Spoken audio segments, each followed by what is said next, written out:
Good afternoon, everyone. Thank you so much for being here for our members-only event for quarter two. We offer these quarterly, where we're going to break down Ken Paxton's impeachment with a wonderful group of speakers and our very own James Barragan as moderator. Thank you all so much for supporting the Texas Tribune as members. You can give any amount to be a member, and we share our gratitude with you and for you by offering these exclusive events for you regularly. I also wanted to take one moment and point out, it's actually behind me on the screen, for folks joining online at least, that we have our newsletter writer of The Blast, Renzo Downey, here with us, chowing down on tacos. I'm not going to point him out while he eats some lunch, but we encourage you to check out The Blast, which is our premium political newsletter, offering insight into the crazy world of Texas politics that you can receive. So I encourage you to meet up with Renzo and check that out later. In addition to that, coming up in September, from September 21st to 23rd here in downtown Austin, in fact, just directly beneath us for those joining in person, but we have the annual Texas Tribune Festival happening. So we invite you all to join us for that. Members who give 50 or more actually get a discount, as well as some perks at the festival as well. Finally, I wanted to thank our sponsor of today's delicious tacos, Taco Deli. And one more time, yes, clap for Taco Deli. No one is here to listen, but we praise them. So in addition to thanking Taco Deli, I also wanted to extend a thanks to those joining us live currently on YouTube from whether they're in Austin or San Antonio or Houston, El Paso, or somewhere outside of Texas, joining us as members to listen in. Thank you all for being here, and to thank those who will be listening to this later. Okay, without further ado, I would like to bring on our esteemed panelist and moderator. James Barragan, who is a politics reporter for the Tribune, will be moderating today's conversation. And then joining us as well is Millie Black, professor of political science at Collin College, Brandon Rottinghouse, professor of political science at University of Houston, and finally Jim Henson, executive director of Texas Politics Project at UT Austin. So please join me on stage and welcome, and we'll get this conversation started. Yes, please give them a hand. Thank you.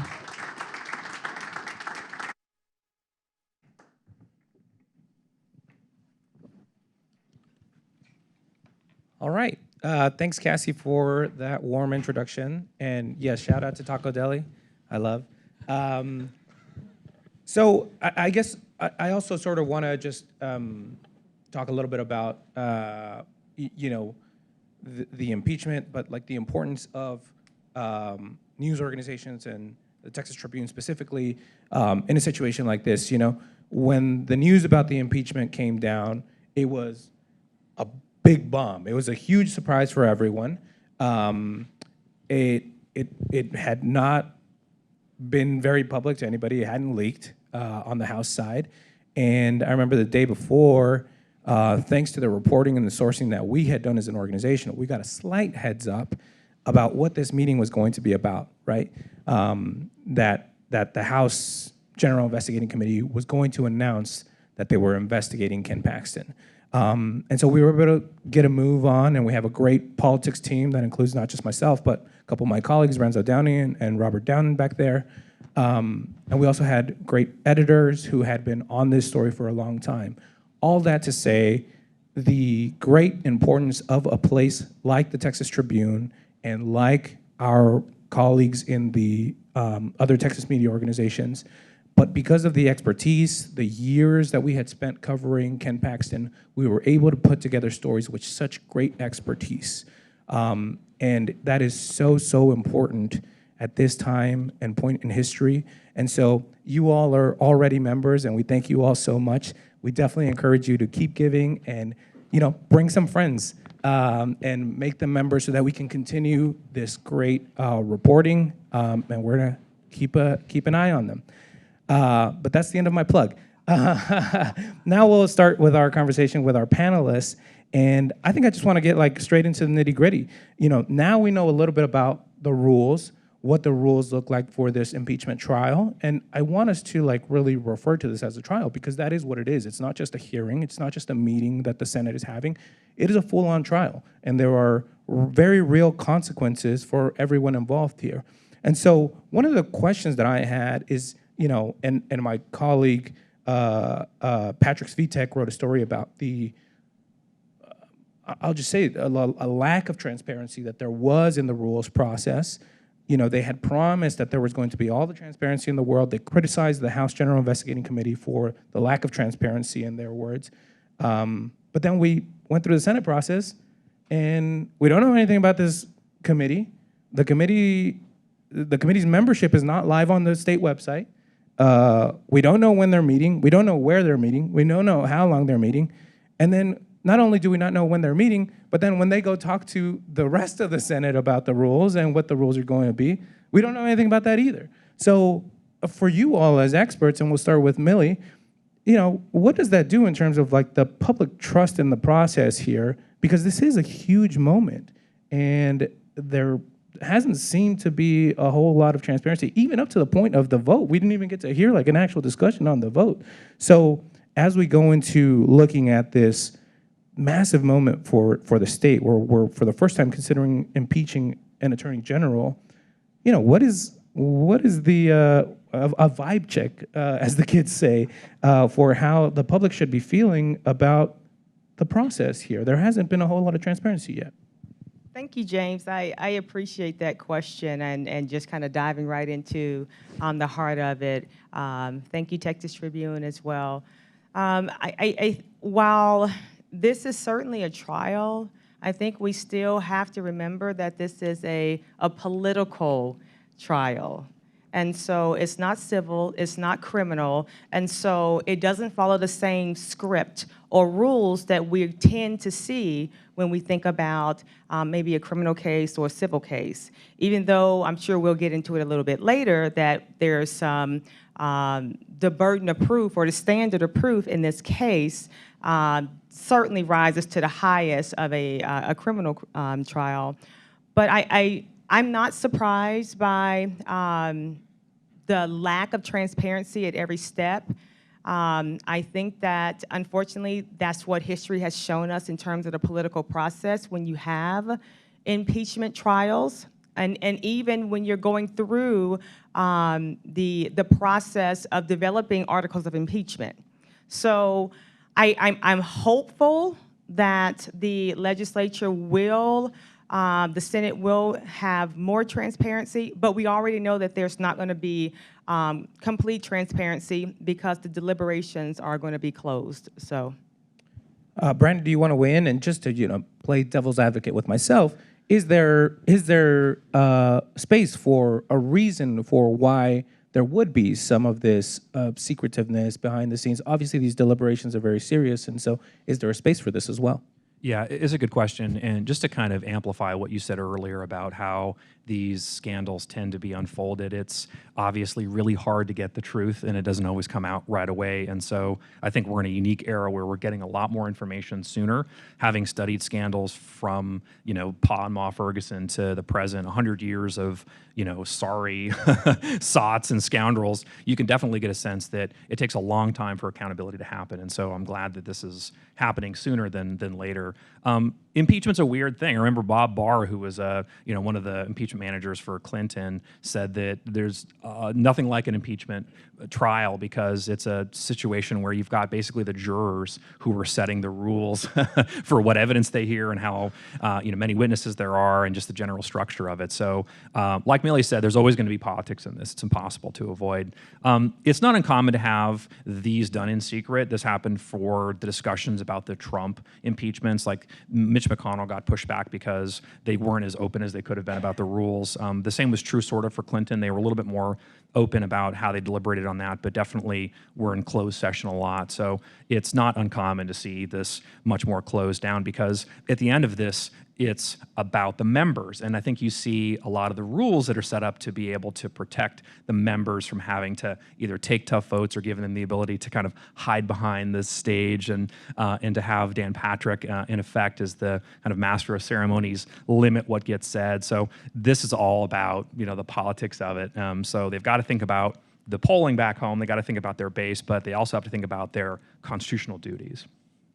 Jim? Yeah, I mean, we don't have to I won't over elaborate what people have already said, but I will, I'll play a little bit of devil's advocate for you. I think, look, on one hand, could the Senate have been more open about things like membership, scheduling, et cetera, in ways that the press would have appreciated and would have facilitated more public knowledge? Almost certainly. On the other hand, we're all adults here, and this is the Texas Senate. And the Texas Senate functions very frequently in a non-public way.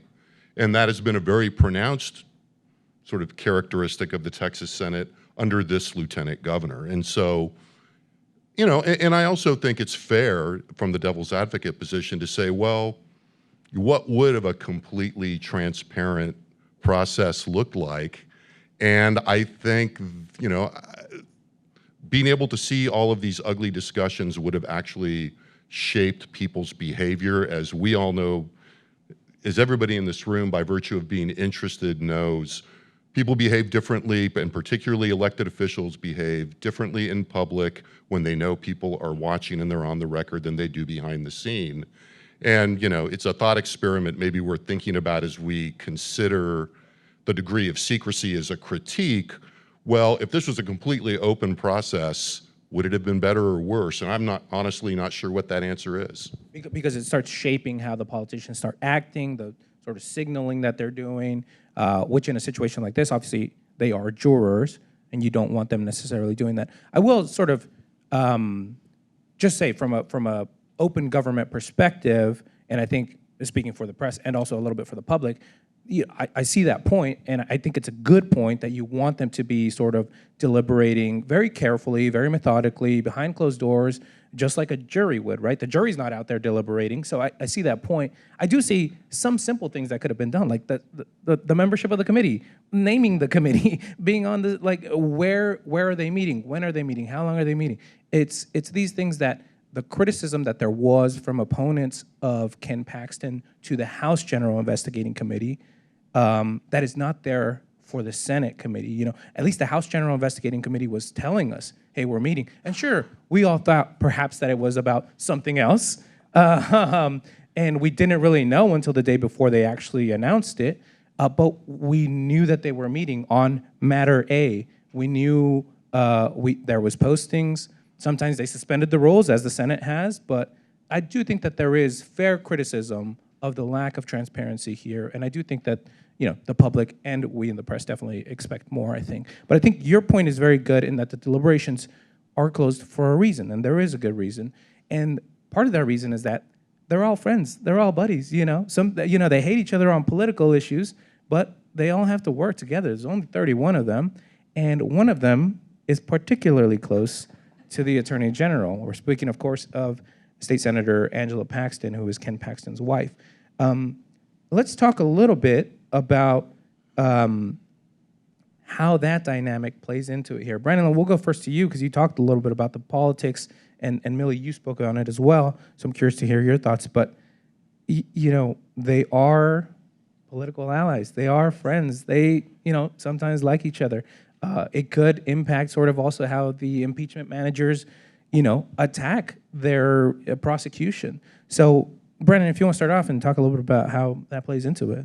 Yeah, I think it's a really good point. And I think you see that kind of insularness when you look at some of the rules that don't allow the attorneys to call the senators as witnesses. That was, I think, pretty interesting to me, not only as a matter of kind of protecting their own, but also because some of them may have material information that may be relevant. So I thought that was pretty interesting. The Angela Paxton situation is bizarre at its most basic. There's no way that the framers of the Constitution and when they're going to rewrite these laws could have expected this to happen. Although we've had some unusual interactions where John Connolly's brother was in the Senate, I think, or maybe in the House, I can't remember. But normally this does not happen, so this is rare. But obviously there was a conflict of interest that was unavoidable. I feel like they didn't think that she was going to recuse herself or that she wasn't in a position to be able to be impartial, so they had to do it for her. It was probably the best way to do it, although it could be that there's a constitutional problem wherein if as a juror you're not allowed to be able to participate fully, that there's a possible recourse there. My honest hunch, and we may get into this later, is that there's a lot of the rules that were set up that may be constitutionally dubious, so it's worth investigating some of those. But the conflict is unavoidable, and Angela Paxton and Ken Paxton have been connected together at the hip for, since her time at Baylor, but politically they're cemented, and she ran for office in large part as a result of kind of his nudging, and she was able to win in large part because when Don Huffines ran against her and made sort of accusations about Ken Paxton, it backfired, and so she was able to kind of reap the benefits there. So it's an unusual situation. I think they did the right thing. I feel like there was no other real option. So in that way, it's worth doing. But it's got to be pretty hard for her to sit there and hear these rules be ticked off about her husband when her desk is right behind Senator Birdwell. So it's going to be a tough, probably week, I think, for her to get through. And Millie, you're in Collin County. That's Paxton land. Talk a little bit about, if you can, about how connected they are and what that does to the process as well. I mean, you see it probably every day or probably every election season, how closely they are associated.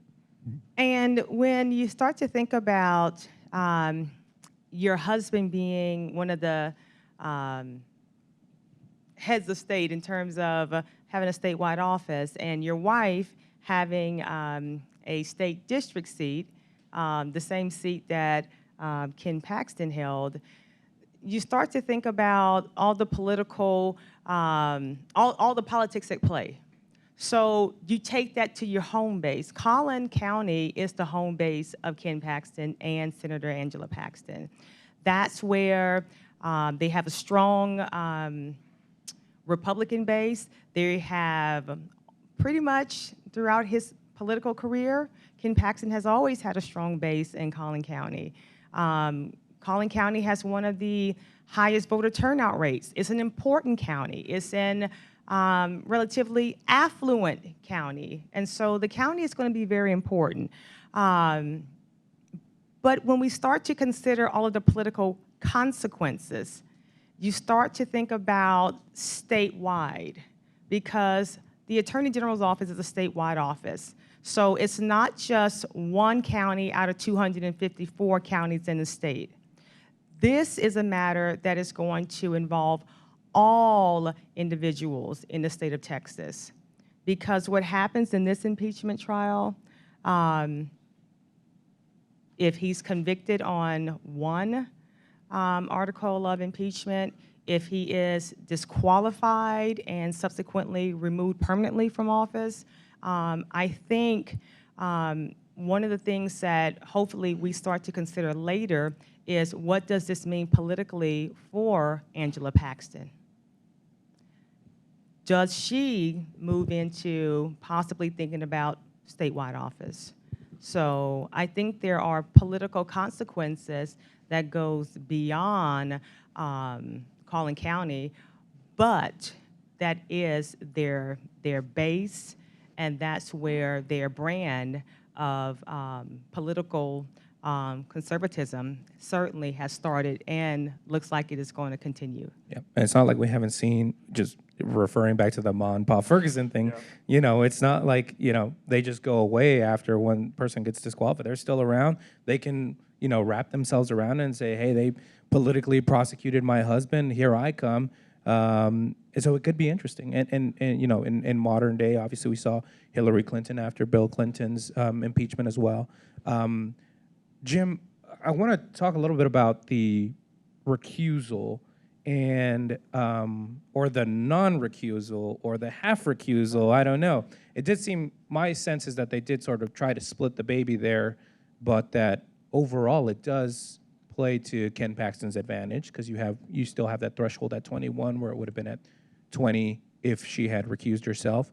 But Brandon was pointing out it didn't look like she was going to recuse herself. She made a couple of statements, which were sort of hard to read in between the lines because perhaps it doesn't seem like Jim thought they were hard to read. But it did seem to indicate, she wanted to make her voice heard.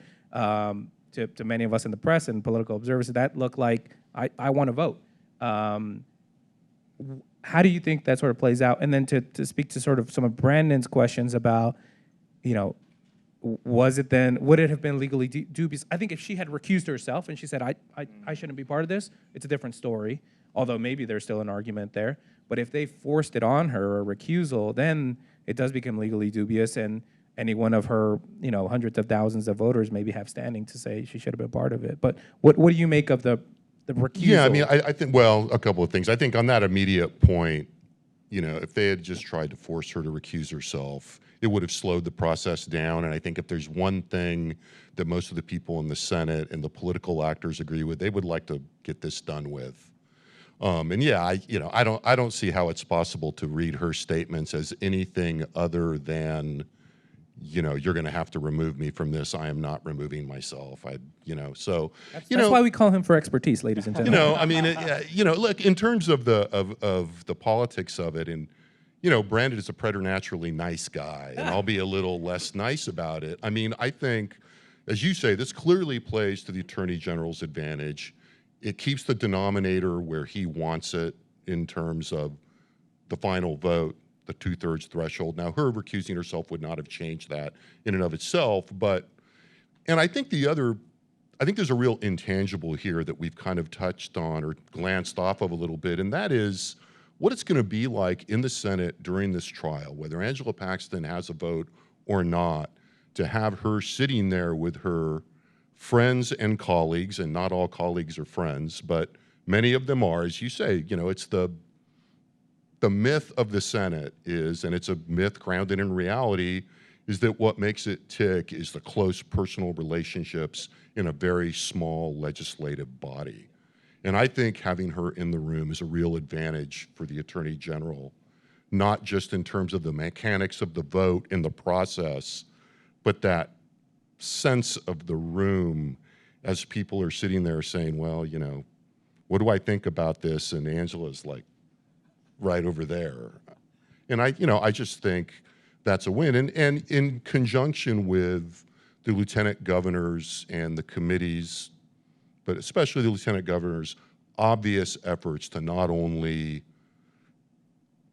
cut her what is essentially the most publicly palatable, plausible deal that I think they could have gotten for her, and also to protect the other senators, to protect Senator Hughes and Senator Campbell, who both are also involved in this. Senator Hughes being what was the phrase? Straw requester. Yeah, and Senator Campbell having been the employer of, the woman that is the former employer of the woman that's involved in the bribery counts with Nate Paul.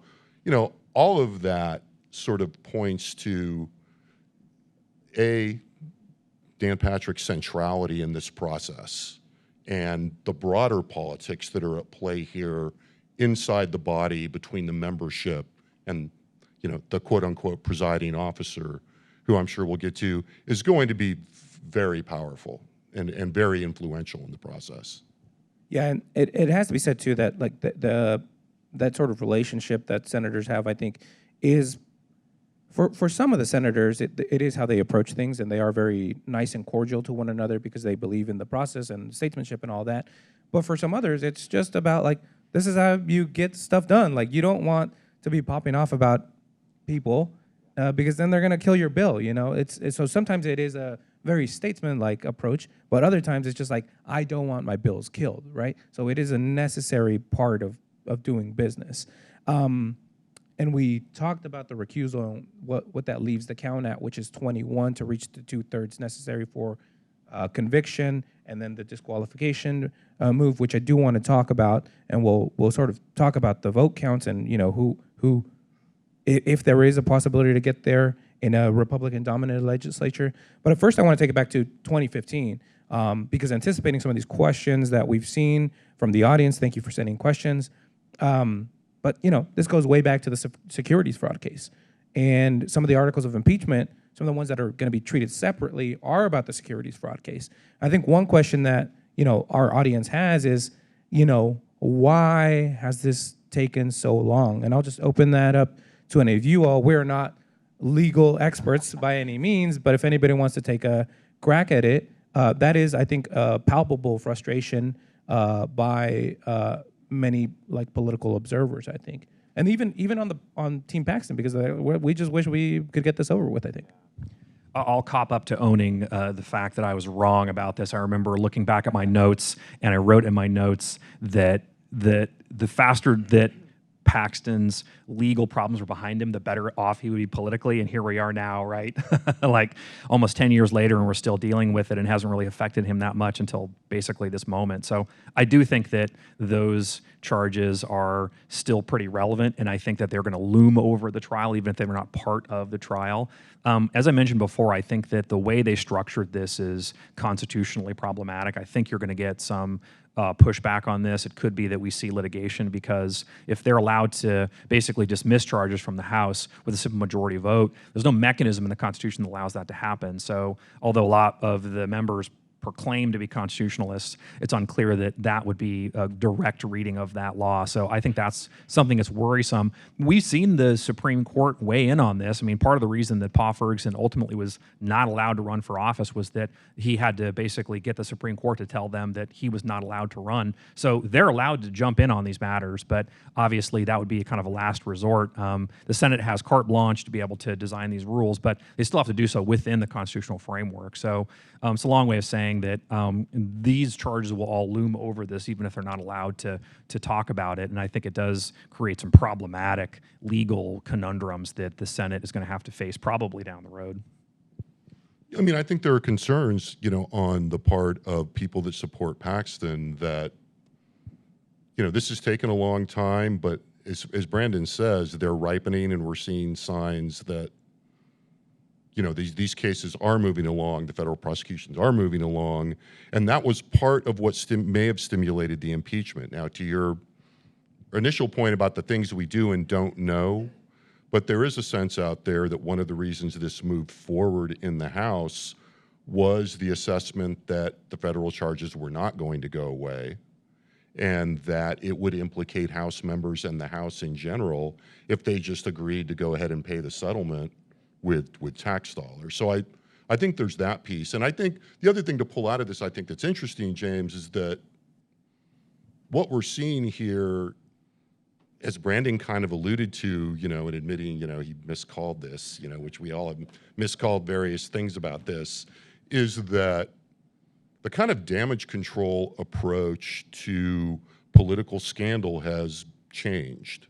I mean, I had a political consultant that does, or political consultant / comms guy telling me not too long ago, the Paxton and Trump approach is putting us out of business, right? That the whole idea that you would just say, the thing to do is to peel the Band-Aid off and just get it done, which was kind of the old approach to damage control in a lot of situations like this, has been completely inverted. And Paxton was part of that. I think the early approach was part of that.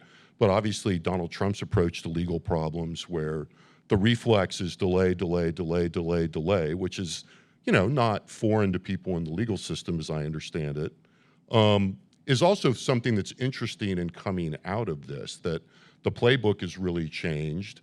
But what ultimately happens with the Attorney General is going to feed back into that.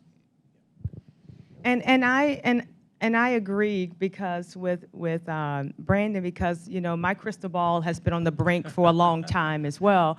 But you're right, the playbook for how we deal with scandals has completely changed. It used to be, let the scandal run its course, weather the media storm, and then you can move on politically. And now the playbook seems to be, take these political scandals and then create a narrative around the scandal, and then you press play and you just let it continue to run. And you keep it on a loop, and then when something changed, you re-record, push play, and then let that loop again. And so when we start to think about the Paxton trial and why it has gone so long. What are we in, 8 years for the securities fraud? To speak to that question directly, we have to think about all the legal moves that have taken place in that case, right? Trying to establish who has jurisdiction in that case. It first was established that Travis County didn't have jurisdiction, Collin County has jurisdiction, and then there were arguments against that jurisdiction, requests for a change of venue, and then just now recently, Harris County is now going to hear that case. And so with all of the change of venue requests and arguments and motions, and now Harris County, I think we're still in for quite some time.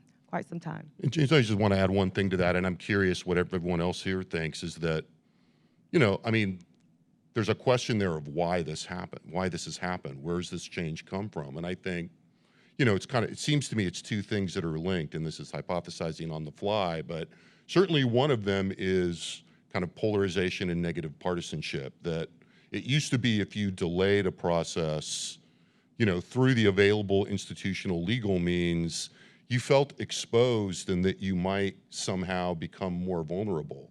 Now, I think with hyperpartisanship and with the extent of negative polarization, the strategy is deny, deny, deny. And whether you're a Democrat or a Republican, in this case it's a Republican, it's, these are completely without merit. This is simply my political enemies, the corrupt state, the rigged system, they're out to get me, and your audience and your constituency is amenable to that argument, and it makes this a better strategy. Yeah, I do want to just a couple of things. To Millie's point, I think that with all the delays, with all of the pleas about the jurisdiction, I think there was like some Hurricane Harvey delays as well somewhere in there, just stuff that you can't control, some stuff that you can't control, and it is very frustrating for the public, particularly for Attorney General Paxton's opponents, to say, well, it's been 8 years, when is this thing going to get a move on? But I think if you are on General Paxton's team, and if you are General Paxton, then you're saying, well, I hired the best defense lawyers that I could get, and they are earning every penny. And that is just part of like how the legal system works. I think that has to be said. There is a lot of frustration about it, but that is just how the legal system works. And we are getting to this point now, and that is just, it may be frustrating for people, but it is part of just how the legal system works. Brandon, you want to get And not for nothing, but he's gotten reelected twice, right? So exactly, yeah. And the voters know about the security. Yeah, they've learned all about this, right? From the time where he allegedly took this pen at the Collin County courthouse to now where, he's accused of bribery. So this is not something that's unclear. I will say that I've been doing a lot of work on scandals. I have a book and a bunch of articles, and just got an article accepted last week, the title of which is, Do Scandals Still Matter? And basically what I find is that in a polarized era starting in about 2000, that the survival rate of people who are accused of scandal is much greater than it is before that period. So there is this discernible change. One of the things Jim hinted at that is changed is that many of these members are able to stay because they've got a favorable political goal to be able to kick into. So typically for governors and for presidents and for members of the House and Senate, if you've got a favorable kind of outcome in the institution, then you're going to survive. So presidents don't get impeached, governors don't get impeached. This goes all the way back to Watergate. That change, though, is now more tangible, and those things are more potent than they were. That combined with the fact that you've got people who are attentive to their own personal media sources. Yes. Yeah, polarization, which is effective and which creates these divisions, is all contributing to this fact that now scandals just don't hit like they used to. And let me just jump in here. Another clarifying thing that I want to say is, Jim referenced the federal prosecutions. To this point, we know, just for clarifying purposes, we know that there's a federal investigation into Nate Paul, who is the real estate investor central to the bribery allegations by whistleblowers against Attorney General Paxton. There is no federal prosecution of Attorney General Paxton, although we know that there is a federal investigation now taken over by the DOJ in Main Justice in Washington, D.C. So just clarifying points. But all that to just get back to everyone's points here, which is there are multiple legal scandals here at play. It's the securities fraud, it's the DOJ investigation, it's the whistleblowers accusing him of bribery and corruption, it's the professional misconduct complaints to the state bar for the attempts to overturn the presidential election. There are a number of things at play. To Brandon's point, voters have reelected Attorney General Paxton multiple times. And so to Jim's point, why now? What happened? Where did everybody come from? And to the point, these are two Republican-dominated legislative chambers in the House and the Senate, and they have pretty big majorities. But it was the House which voted 121 to 23 to impeach Attorney General Paxton. That is a mandate. That is a huge number, 121 to 23. And Jim, I know that you guys have recently done some polling. If you can tell us about the polling that the Politics Project did, and also why do you think that is if you've had those conversations? Why that turn, that flip? Yeah, I mean, you know, I'm going to answer the first question second, or the second question first. So on the polling, what did we find the public thinks? 51. One of the questions we asked was simply, do you think the House was justified in impeaching Attorney General Paxton? And this poll was in the field the 2nd through the 11th. So we went in the field right after sometimes you get lucky, right? And so we got really fresh attitudes just as the House was coming into the first special session.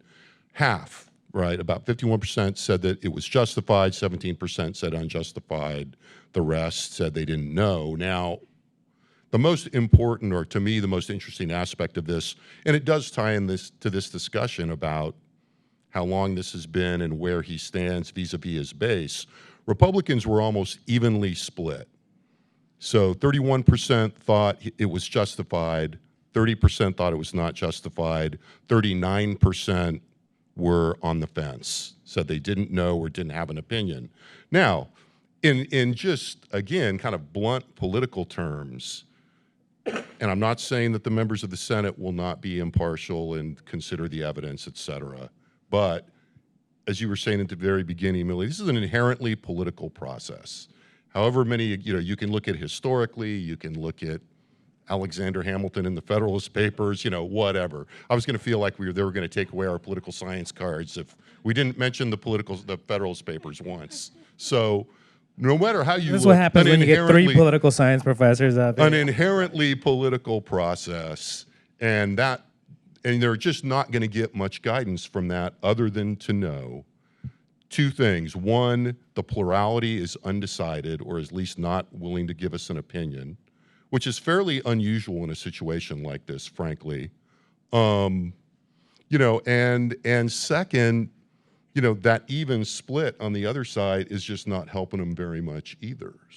So, that's kind of the public opinion. Democrats looked about like you would expect, as did independents. More independents thought it was justified than didn't, but the plurality of independents were undecided or didn't know. Before this gets away from me, how does that change from the previous views of Paxton's, let's say, favorability? Because you haven't asked the impeachment question before, obviously, Right. but the favorability. That's a nice setup. Yeah, his favorability numbers declined overall among all groups. Now, they declined, I think, in the 8 to 10 point range, maybe among Republicans, but he still has a majority of Republicans have a favorable view of him.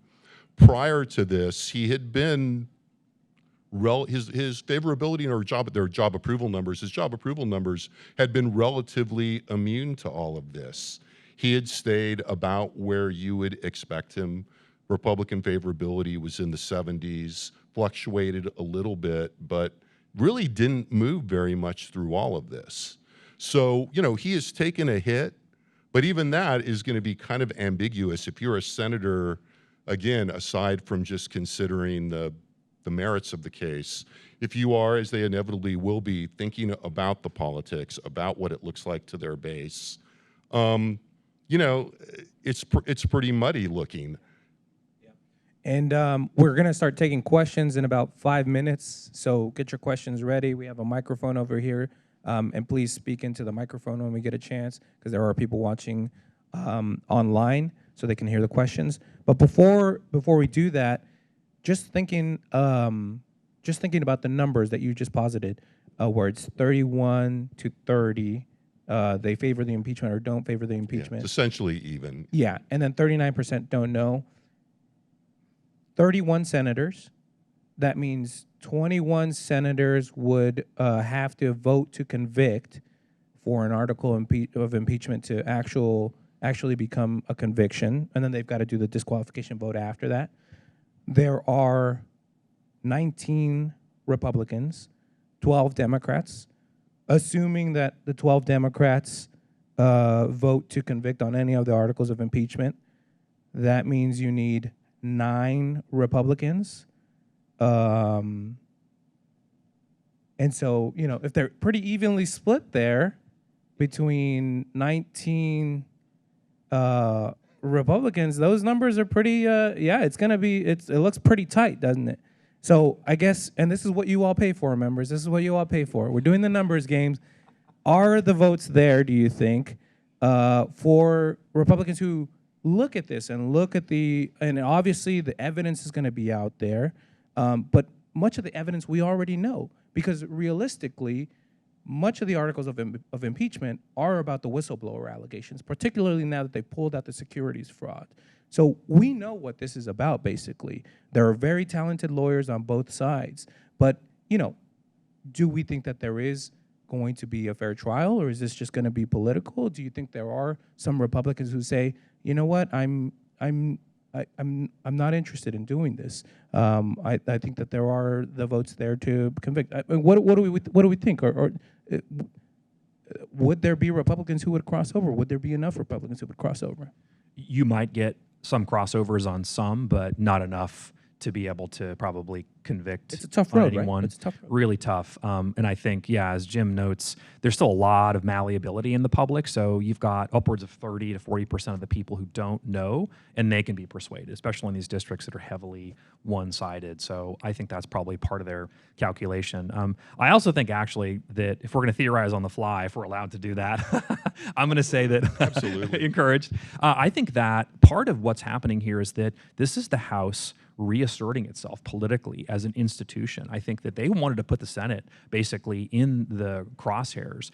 They've been doing it for a while, all session really. I mean, not just the special session where you gavel in, pass it, and gavel out, but I think that friction and Dade Phelan's leadership in the Senate, or leadership in the House, has really kind of put the House in a position where they want to be in charge of things in Texas. And so it's kind of maybe a fringe theory, but it does give you an answer as to why it's happening right now, right? And so that, I think, is partially driving them. But I don't think you're going to find a lot of the votes in the Senate. I think Dan Patrick has been the strongest lieutenant governor we've seen in history. He is the one, obviously, who built the Senate in the way that it is. He has campaigned for those members. He has cultivated them. What he says goes. And I think that the likelihood of any of them bucking that is pretty low.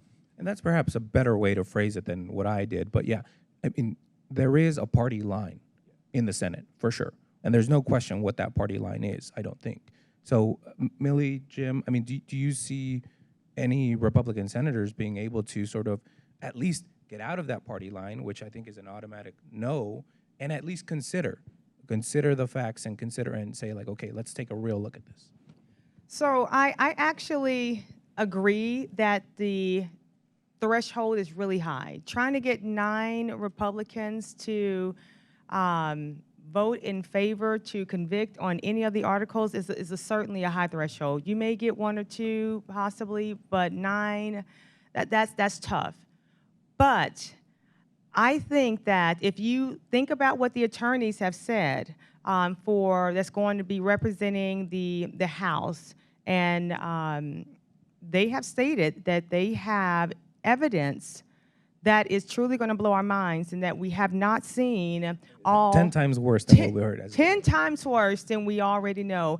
And if we just accept that on face value, then, and if you go back and review the 16 articles of impeachment, I actually think that there is still a possibility, because while some of these articles of impeachment, it's going to be really tough. The threshold to meet that burden of proof is so high. I think it's going to be very difficult in terms of like the conspiracy. But there's some that's very possible. But remember, you only need one. You only need one. So One article of impeachment. one article of impeachment where conviction is voted on favorably to, and obviously disqualification to remove the individual. So I actually think that there will at least be one. Yeah, I mean, I think you have to kind of turn this a little bit sideways and look at this. Look, on one hand, as you were saying, James, there's a party line. To the extent that this is a bipartisan, or this is a partisan affair, of course, the advantage is going to be with Republicans, and the advantage is going to be with, having the lieutenant governor, putting his thumb on the scale. Frankly, I think we're seeing that already in the design of the rules. But on the other hand, the point about the House really raises a very important point, which is that, this is really a Republican on Republican fight in some critical ways. So it really depends on how the framing emerges as the trial unfolds, as we see more evidence, and frankly, as I was kind of implying earlier, how people perceive their self-interest in this, right? I mean, there are a lot of people, I think, and a lot of Republicans who, all things being equal, if the price was right, are perfectly fine. And I don't mean in terms of bribery, but I mean in terms of political costs, that if the price is right, they're perfectly happy to see an opening in the Attorney General's office and to not have to be worrying about what the next shoe dropping is with Attorney General Paxton. Now, that takes a little bit of risk taking, but if the math shifts, and I would say that is true of Lieutenant Governor as well, because Lieutenant Governor's main priority here is very unlikely saving Ken Paxton. His priority is keeping his position as secure and optimized as it is, and protecting the key members in the body that he relies on, that include a couple of these members that are implicated in the case.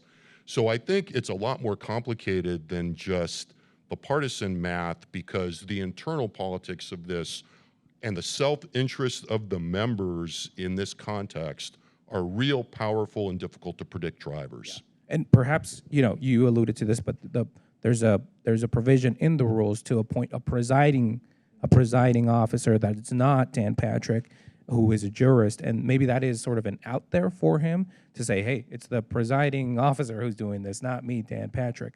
I've got one more question here, but we're going to start taking questions, so feel free to line up over here, and we'll get to as many as we can. But to your point, it is about political calculations. And I've seen even people on Attorney General Paxton's side say this is going to lead to the biggest turnover since the Sharpstown scandal in the 70s. Because, people don't forget. And people are not going to forget that, to many people, as you're saying, Attorney General Paxton is this conservative social warrior. He's doing the things that they love. He's suing the Biden administration. He's fighting on immigration fronts, on LGBT fronts. He's doing all the things that they want done. And so his fans, who carried him, to Brandon's point, to an overwhelming victory in both the primary and in the general, they are going to remember that, and they're going to remember how their senators voted. So I do think there is a lot of political calculation going into it. Question? Before you step up, I do want to, I want to poke at you just a little bit on that, in that compared to the other statewide, his wins in the generals have not been overwhelming. He had a few of them did. He had a very close race in 2018, and in 2022, he actually ran below the other statewide. And so that's why I say, there are people out there going, we're looking pretty good, except like this Paxton thing. But his election and then re-elections have sort of signaled this conservative change in the state, right? It's always been red, but now it's deep red. You still see around town, like, don't blame me, I voted for Dan Branch, right? Like, because it goes back to You this still moment. see that around You town? still see them. You see, like, this moment where there's a real sea change in terms of, like, how the party has shifted. And that shift, I think, colors a lot of this, as you're saying, so. Question. My name's Sharon. I'm Sharon Watkins from Houston, but now live in the area. So being from Houston, we got Busby defending Paxton, parked a tank on River Oaks Boulevard for over months. Then you've got Dick DeGuerin, who got Robert Durst, found not guilty of hacking up somebody and throwing his body in Galveston Bay. Rusty Hardin, who famously defended Arthur Anderson in their trial in the Enron mess. These are very colorful lawyers. This will be on YouTube. Speaking of swaying the public, these lawyers are very capable of swaying the public. And I'd like for y'all to weigh in on how you think that's going to happen and what it might do to Dan Patrick's views of where the wind is blowing on this. We don't have a shortage of colorful characters here in Texas. No, the theater of this is, I think, on a part of the trial, and I think that the people who were chosen, the attorneys that were chosen for that very reason. So I completely agree, and I think that persuasion is going to be part of this. And the fact that Jim saw these numbers dip as they did so quickly, I think does suggest that there is room for there to be some persuasion, not a lot, but a little, and maybe enough that kind of these attorneys who are bigger than life can probably do it. So I'm very excited to watch this. This will be like, Easy boy. yeah. It'll be. I think as exciting a moment in Texas political history as we've seen. So yeah. And I agree. I think the one way on both sides that you kind of play out this this impeachment trial is, and keep in mind it's political, and the media is part of that. So they're going to play it out in the media because they do understand that this is not a true judicial proceeding. And so regarding the polling numbers, I actually think those numbers are going to bounce back. How many times have we seen the numbers dip and then they come right back? And so I don't think that there's going to be much change because of this impeachment in terms of the base. I think the base is still going to be there. I don't know if they're just going to be there for Ken Paxton. So I think it's interesting, but yeah, they chose these attorneys for a reason, and I think they're not going to disappoint. So I'm watching too. Yeah, and I think, with Tony Busby, obviously they're all colorful characters, but he has already said, we might need to take a year, we might need to get 60 witnesses, He's already saying, like, the things that any client would want him to say, as long as he can keep him out of the cornucopia of billable hours. Yes, exactly, a cornucopia. But the billable rules hours. limit, right, how long The it rules can be. limit it to 24 and so I think hours, that's to their 24 detriment, hours, right? yeah. Actually, a short trial I think benefits Paxton, but a short trial for them I think is a problem. Oh, that's 'cause interesting that they you want think to it be, benefits him. That's interesting. Yeah, I think it means just less of it to seep into the kind of consciousness, right? So Because I think that the other thing that we didn't talk about is the whistleblowers, and we talked about like the change in perceptions, the change in opinion, but and I say everybody knows what's in the whistleblower allegations. Everybody, like us nerds up here, we've read the whistleblower complaints. But I think when you look at who the whistleblowers are, when they present their case, people are going to find out these aren't some liberal hippies who are accusing him of doing. These are his hand-picked top deputies who have worked for, some would argue, the most conservative governor or one of the most conservative governors in the country, in Kentucky. Another person who worked in DPS for 40 years nearly. These aren't, liberal Austin hippies. These are dyed-in-the-wool conservatives who are accusing him of corruption and bribery, and people who worked with him. So I think that will also impact, and it will be, Brandon's already grabbing his popcorn to see how these expert lawyers handle these witnesses. And I will say the media will play it out. If you have any tips or information, my email is on the website. Question. Okay, so y'all made good points about Patrick constructing the Senate and Republican senators not wanting to buck him, or not that many of them. But what about, based on the procedures laid out, and then based on polling at the time and the case that's made, what's the likelihood of Patrick going into the deliberations, especially as opaque as they're going to be, saying, okay, I wouldn't mind an AG with less baggage, so let's identify 9 or 10 districts that are willing to cross over? I'm sorry, let's tighten that question. So the question is, what is the likelihood of Dan Patrick Patrick going going to influence the deliberations? Saying, okay, I wouldn't mind convicting, let's find 9 or 10 districts that are amenable, they're set up well. For Oh, interesting. crossing You're over. gaming it out even more than we are. Okay, Yeah. okay. Great question. That's a very Bob Bullock move, and I like it. This is a very deep, a very deep process. I'm not sure, but clearly, Who's a soft one? yeah, exactly. Yeah, Bullock had files on people, where people drank at lunch. And so I don't know if it's going to go that deep, but I can imagine Dan Patrick has his own views, and that's going to definitely color a lot of this. The one provision in the rules I thought was interesting was that there's basically as chair, he gets to decide if the questioning becomes too cumbersome or too bulky or too repetitive. So he can basically direct the narrative in some ways that may have a tangible effect on the outcome, especially when the witnesses are only allowed to be kind of on the stand for a very short period, like collectively. So I do think that his kind of imprint will be on a lot of this. Exactly how much it goes, I don't know. I'd love to be a fly on the wall for that, but I am not sure exactly how far it goes. Yeah, my suspicion is, the basic mechanism you're suggesting will play out, whether I doubt the lieutenant governor will have his fingerprints on it, but I'd be shocked if there's not going to be polling done by the interest groups and the activist groups on either side in those Senate districts to try to, see what's going on. And we've seen the text blasts already. We've seen... Right. Now, whether that becomes public or not will depend on the results they get. I do think it's interesting. I think we have a couple more questions from the audience. But I do think it is interesting. Dan Patrick, I think, is in an interesting position as the presiding officer. He can, as he has done, sort of bend the body to his will.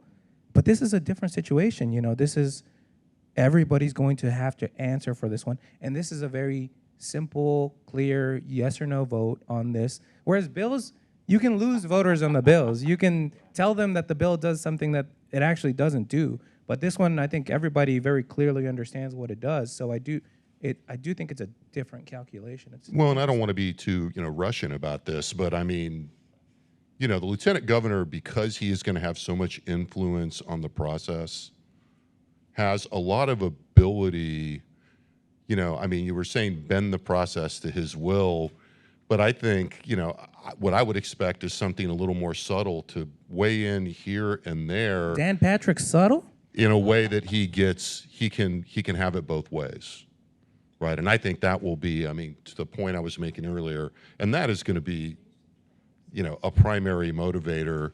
Whatever happens, how does he manage the uncertainty that we're all swimming around in here so that whatever happens, he can avoid blame and take credit in the proper proportion for whatever happens? Yeah, it is interesting. Because, and I say that jokingly, but he is, the lieutenant governor is very clear about what he usually wants to do, and it's been a little bit different. It's been a little bit different. Very. Question, Cassie? Hello, yes. So I'm speaking on behalf of Sharon and Paul, who've joined us online. They ask, what are the political implications of the Collin County House delegation voting for impeachment? Perhaps Millie might want to answer that. Yes, so we didn't get into that, but I think that is a very important question, because when you think about the Collin County delegation, every single individual who represents Collin County voted in favor of these articles of impeachment to impeach Ken Paxton. So, and only one is a Democrat. So I think it's the implications of that, certainly in the short term, is huge. Does that mean that they have lost complete confidence in Ken Paxton?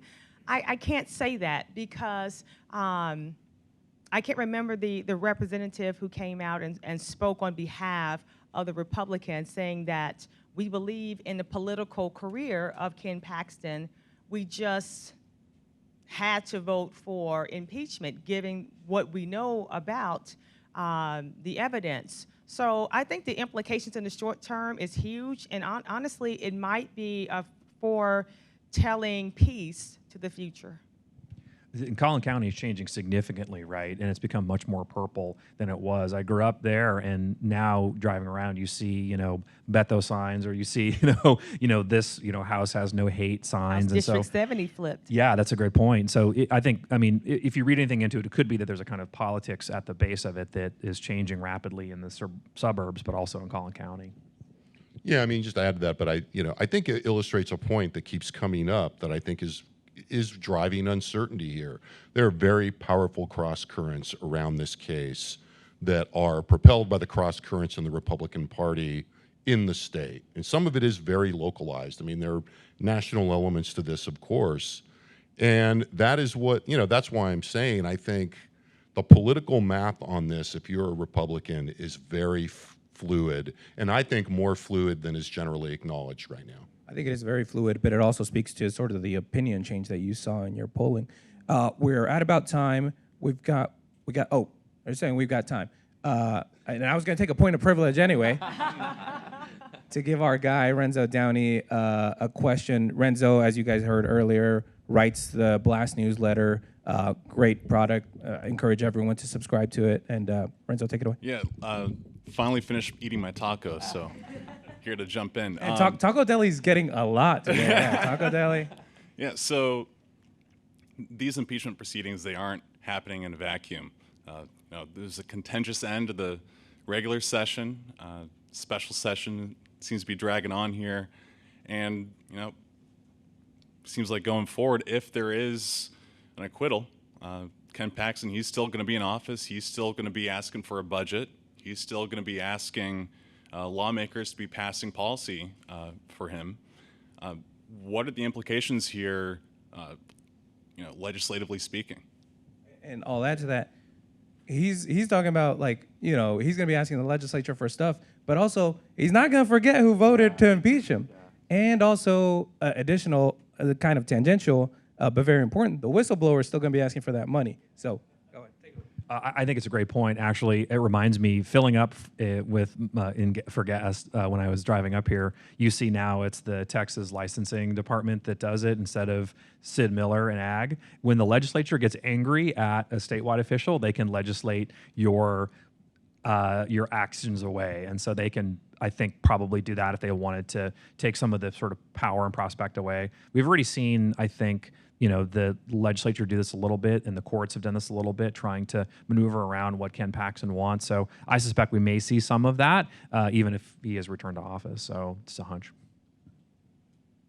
Yeah, I mean, if they can, if they acquit him, I mean, vengeance is mine, saith the Lord. I mean, I think it's open warfare, and I think Ken Paxton has shown that he's more than willing to do that. So, and I think, again, that figures into the political math. I mean, if people think it's uncertain and you're trying to figure out, am I better off with a close vote and I'm on the wrong side of this and he survives, or would I rather join the pack and get rid of him and hope that that's one less bit of exposure?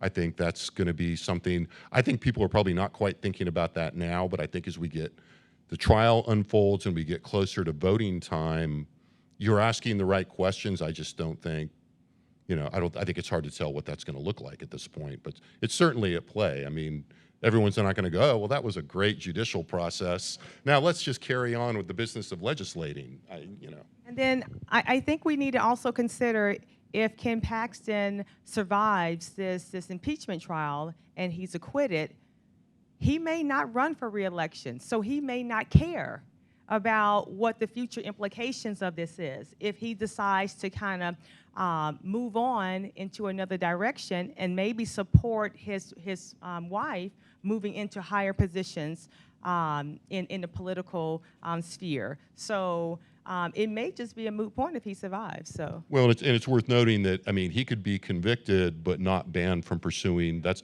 banning him for pursuing further office is a separate vote. So I would not be shocked to see, I mean, as you game it out, a conviction on one or two articles, but then they don't vote to ban him from running. Right. For clarity's sake, there is the vote, an individual vote on each of the 16 articles of impeachment. And if any of those gets conviction, the 2/3 needed for a conviction, then there is a vote for disqualification from office, which is a separate vote. So that's what Jim is referring to. But I will add that also, even if he is acquitted, there's still this DOJ investigation. So Brandon's gonna have his popcorn for a while, maybe. But anyway, historic moment, great conversation. Thank you guys so much. Thank you, members, for coming. If you guys enjoyed this conversation, if you're watching it online, we thank you guys as members for supporting. If you found a link online and you're not a member, please, please, please consider donating. TexasTribune.org/donate. Thank you all so much, and let's give a round of applause to our panelists. Thank you so much for coming.